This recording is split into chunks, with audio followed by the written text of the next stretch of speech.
So folks, we're going to get started. I know emotions are running very high on this case. If you feel like you need to step out of the courtroom, please do. I'll expect everybody to conduct themselves in an orderly fashion, despite some of the allegations you're about to hear. If you feel that it's too much for you to hear, please step outside.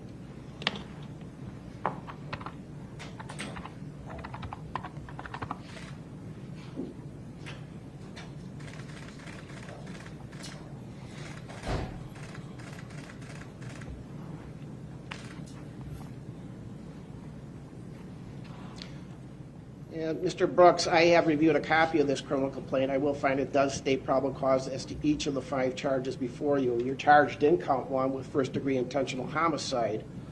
That's a Class A felony, and that has a maximum possible penalty of being sentenced to imprisonment for life. That's for victim A. Count 2, first-degree intentional homicide regarding victim B, is a Class A felony. Again, the maximum possible sentence is a sentence to imprisonment for life. Count 3, first-degree intentional homicide regarding victim C, is again a Class A felony, and that's punishable by a sentence to imprisonment for life. Count 4, first-degree intentional homicide regarding victim D, again, is a Class A felony. That's punishable by a sentence to imprisonment for life. Lastly, count 5, first-degree intentional homicide regarding victim E, is a Class A felony. That is punishable by a sentence to imprisonment for life. As those are felonies, you're entitled to have counsel. You're entitled to have also a preliminary hearing. And I, again, have found probable cause to each of the 5 counts upon my review of the pleading. So we will turn to Attorney Opper for her bail recommendation. Thank you, sir. As to bail recommendation, Your Honor, I'd like the court to be aware of a prior criminal history as it relates to Mr. Brooks. I can advise the court he has arrest record from 3 states to include Wisconsin, Nevada, and Georgia. Starting with the state of Wisconsin, the record begins in 2000. There was a conviction in that year for substantial battery, party to a crime. A prison sentence was imposed but stayed for 3 years probation and 6 months condition time. 2002, conviction for possession of marijuana as a repeat offender, sentenced to 50 days in the House of Correction. 2003, misdemeanor conviction for resisting obstructing, sentenced to 20 days in the House of Correction. 2005, there's an arrest from Langlade County. Ultimately, he was convicted of a county ordinance violation for disorderly conduct. What's remarkable about that is that he failed to pay the fine, so he is ordered to serve 30 days in jail on the non-payment. 2009 Manitowoc County conviction for obstructing an officer, sentenced to 2 days jail time served. 2010 conviction from Wood County, Wisconsin.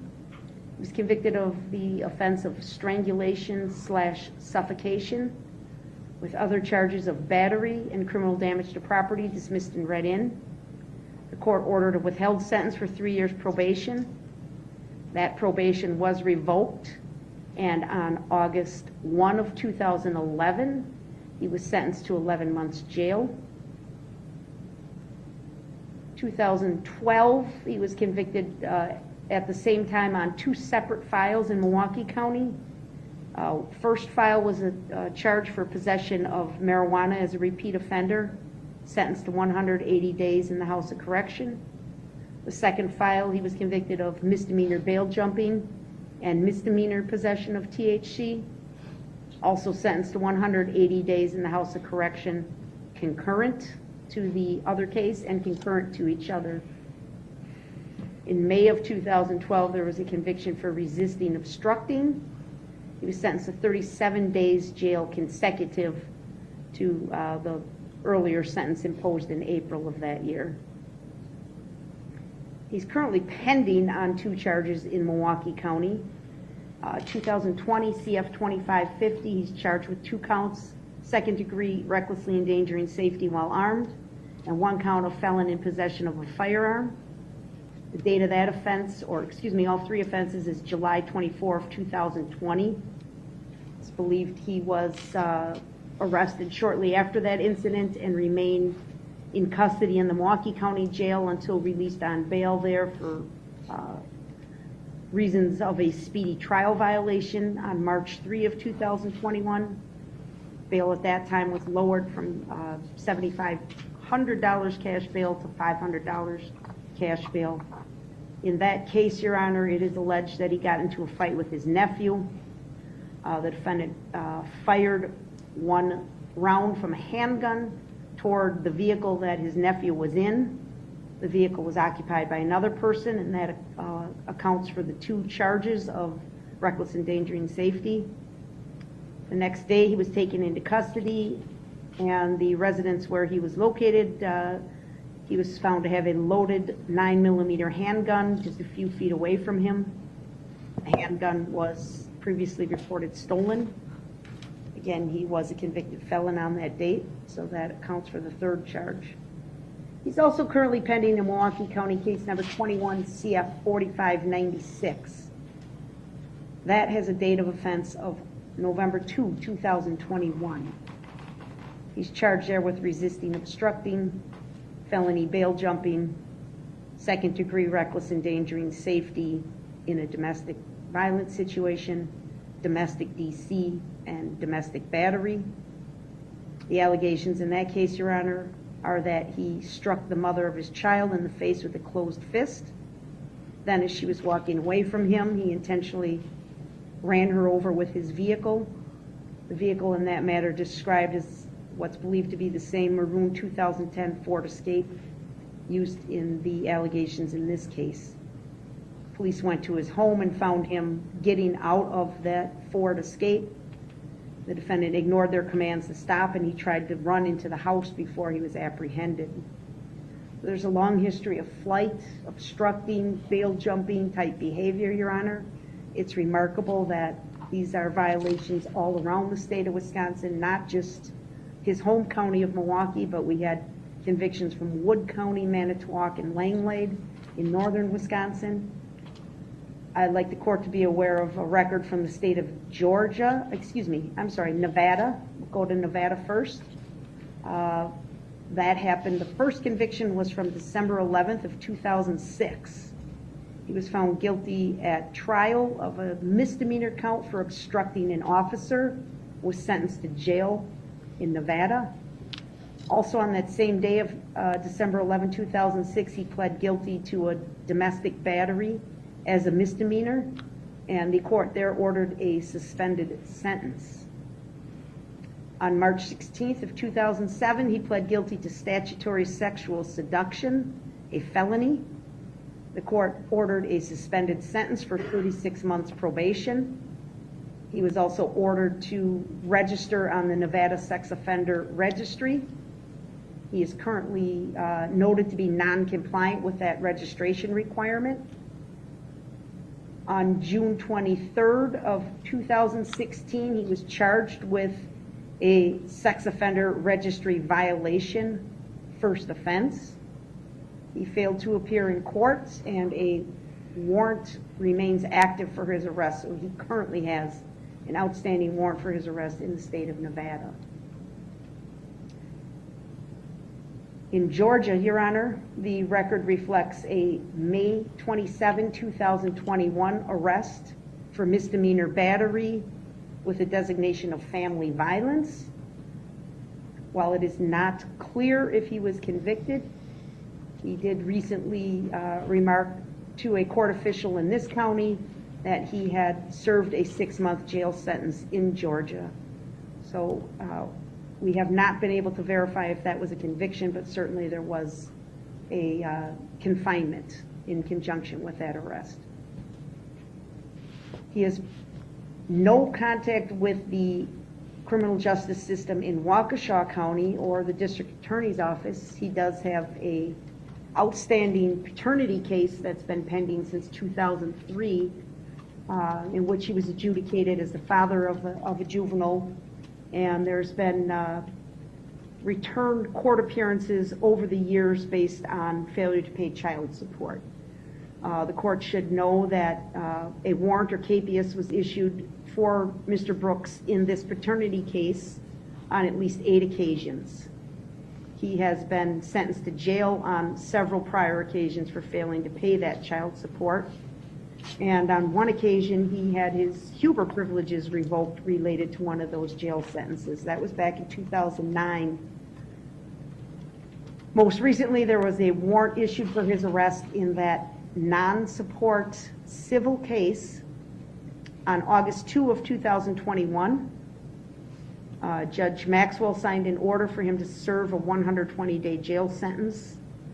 Mr. Brooks did make a court appearance in that matter on November 16th of 2021, so just last week, 1 week ago. And he was released at that time because, again, he had explained to the court, provided an explanation that the reason he had not made his child support payments is because he was serving that jail sentence in Georgia. So the court released him that day and ordered him back for a court appearance in the paternity case for December. So Judge, just based on his prior record, we obviously have very significant concerns about Mr. Brooks' flight history and willingness to obey the orders of the court. But we have to factor in, obviously, the allegations in this case as well. And obviously, I don't need to state Mr. Brooks is facing 5 consecutive life sentences if he's convicted on all counts in this complaint. I wish to notify the court, sadly, that today we learned of another death of a child related to this case. We do expect a 6th count for first-degree intentional homicide to be issued or added, to this case. I can advise the court that I am aware, I've been made aware through investigators that there are other individuals in critical condition. I think we remarked on the number of actual injured parties in our complaint. It exceeds 60 people. There's a number of other charges that we are reviewing and considering, but certainly, at the very least, we do intend to file a 6th count of intentional homicide maybe Friday or maybe early next week, depending on when we can accomplish that. Certainly, if we have any other deaths resulting from this incident, additional counts of homicide will be filed. We didn't charge bail jumping. Obviously, we could have. We have focused our efforts to date on the immediate concern, and that involves the loss of life that is alleged to have occurred through the conduct of Mr. Brooks. I want this court to know, and I think the court has read the complaint, you've indicated you've read the complaint, there are not words to describe the risk that this defendant presents to our community. Not only flight risk, but the dangerousness that he presents, his history of violence, and the allegations in this complaint where it is stated plainly that on several occasions he was told to stop by police officers. They risked their own safety to try and step in front of the car to stop him. Everything was done to get him to stop, and he just simply continued down the roadway, causing death and destruction in his path.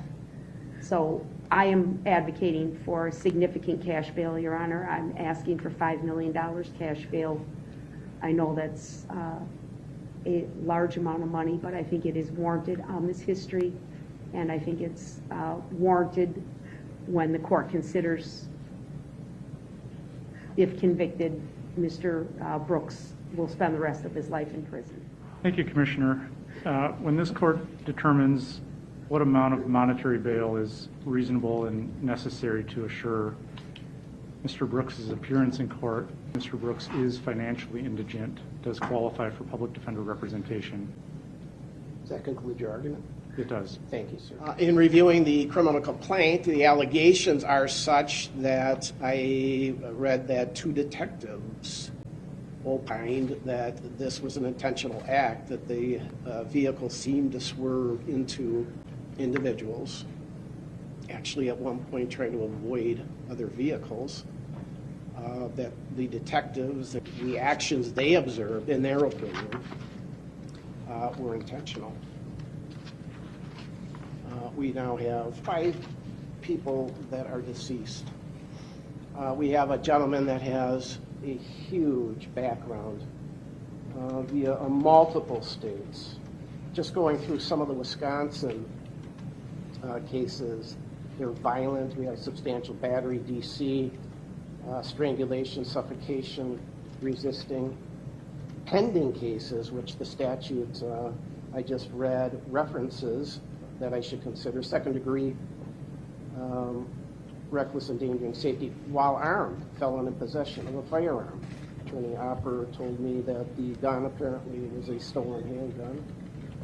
Those are allegations. He's out on bail on that. Also out on bail on the Milwaukee case ending 4596, where he's charged with second-degree reckless endangering safety, disorderly conduct and battery, and resisting. And then we get into Nevada: battery, domestic violence, the sexual assault, the sex offender registration violation, and then the battery in Georgia. Other considerations are, on WCS, their report indicates level 4 monitoring, which is the highest level of monitoring that we have. And in that report, it does indicate there have been failures to appear other than 2 years old, and then sentenced to incarceration prior, yes. Current violent felony, yes, or offense, yes. Pending charges at the time of this offense, yes. Prior misdemeanor convictions, yes. Prior felony convictions, yes. Prior violent conduct or conviction, yes. Prior violent convictions, 3 or more.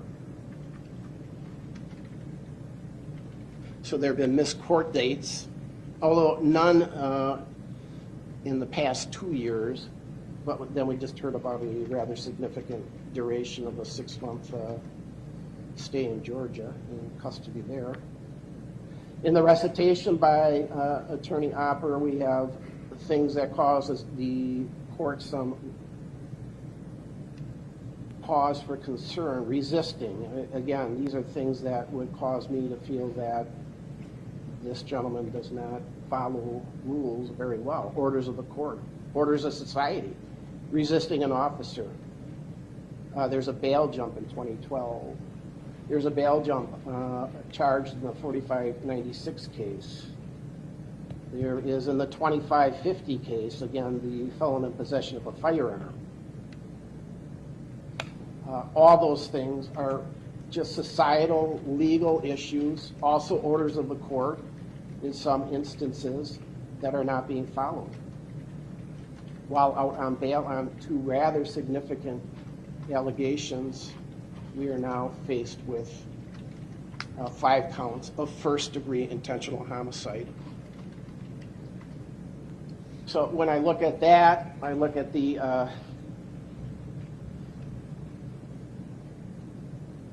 gravity of the offenses, the maximum possible penalties as the statute allows for, likelihood of incarceration, which, if you're found guilty of 1 or more of these, even 1, would put you in prison for the rest of your life. I believe you are a flight risk. There's failure to follow court orders.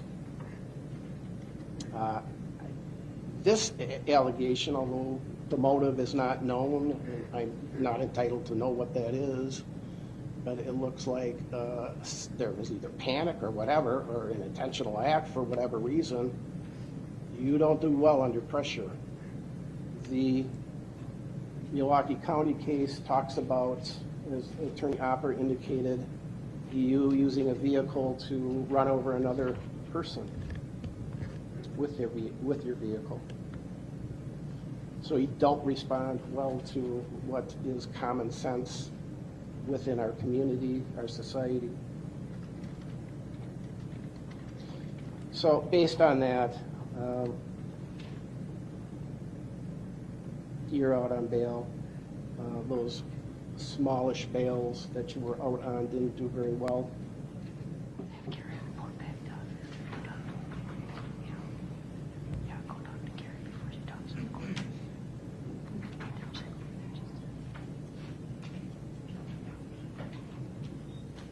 I will set bail. I have no problem with the bail being recommended by the state. I'm an old guy who has been doing this for almost 40 years. DA's office, criminal defense attorney, 17, 18 years as a commissioner, both in Milwaukee and now in Waukesha. The nature of this offense is shocking. Actually, the detail I was not expecting here today, that two detectives, not lay people, detectives, not only tried to stop this, but rendered an opinion that this was an intentional act. You're presumed innocent, sir, but that's what the allegations are. And I've not seen anything like this in my very long career. It seems to be a very strong case for the state. Likelihood of incarceration, which is the other aspect of bail, is absolute. If you are found guilty of any one of these, a multitude of them, it's a life imprisonment sentence that must be meted out. So I have no problem. I just, with that bail, it's extraordinarily high, but it's an extraordinarily big case. It's an extraordinarily serious case. I know that that's extraordinarily high bail. It's warranted here, and I am setting cash bail in the amount of $5 million.